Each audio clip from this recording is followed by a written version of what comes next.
Class 10 chapter 8 trigonometry exercise 8.1 question number 3 दिया है। Sign ए आपको दिया है 3/4। ठीक है, एंगल ए है। कॉस ए और टेन ए की वैल्यू फाइंड करनी है। साइन ए दिया है 3/4, तो पी आपका हो जाएगा, क्योंकि साइन का रेशियो क्या होता है, P by H, perpendicular upon hypotenuse. तो ये पी है और ये एच है, लेकिन ये एग्जैक्ट वैल्यू नहीं है, ये रेशो के फॉर्म में दिया है। और जब भी कोई रेशो के फॉर्म में दिया जाता है तो हम उसके साथ कोई वेरिएबल लगाते हैं। जैसे परपेंडिकुलर हो जाएगा 3 के और हाइपोटेन्यूज हो जाएगा 4 के।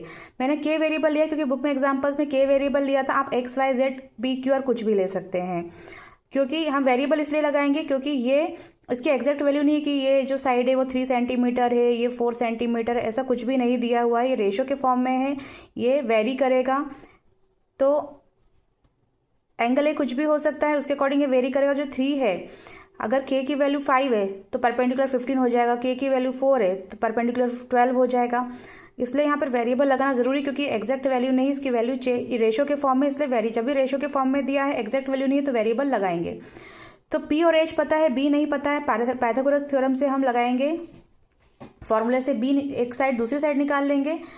तो h हमारा है 4k², तो 4k² में ब्रैकेट लगाना जरूरी, नहीं तो ये माना जाएगा कि k पर स्क्वायर है 4 पर नहीं। ये पूरा होल स्क्वायर है, 4 पर भी और k पर भी। एक साइड पता है, दूसरी साइड निकालना है, तो ये हो जाएगा 4 का स्क्वायर 16, k², 3 का स्क्वायर 9 और k²। b² निकालना है, 9k² को उधर शिफ्ट करेंगे, 16k² में से 9k² माइनस करेंगे, 7k² हो जाएगा। b पर से स्क्वायर हटाएंगे, यहाँ रूट आ जाएगा। अब k² मतलब k 2 टाइम्स है, तो पेयर बन गया, k इंटू k का एक पेयर बन गया। अब k बाहर आ जाएगा, 7 रूट में ही रह जाएगा। अब यहाँ पर हमें कॉस ए निकालना, कॉस ए की वैल्यू होती है B by H, base upon hypotenuse. तो यहाँ पर जो साइन ए दिया था, जहाँ पर एंगल होता है उसके सामने वाली साइड परपेंडिकुलर होती है, तो ये एंगल ए है, तो ये हमारा परपेंडिकुलर होगा, मतलब 3 के यहाँ आएगा। और हाइपोटेनियस तो यही रहेगा, एंगल के सामने वाली साइड हाइपोटेनियस होती है 4 के। और जो बेस हमने निकाला है, ये अगर एंगल ए की बात हो रही है तो ये परपेंडिकुलर है और ये बेस है, तो बेस हम यहाँ पर लिखेंगे।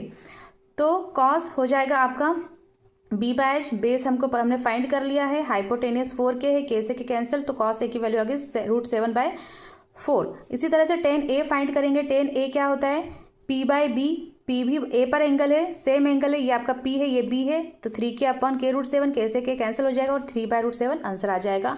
तो इसको आप, इसकी वैल्यू क्या है आप मुझे कॉमेंट करके ज़रूर बताएं। मैंने आपको बता ही दिया है, लेकिन आप फिर से सॉल्व करके इसे चेक करें।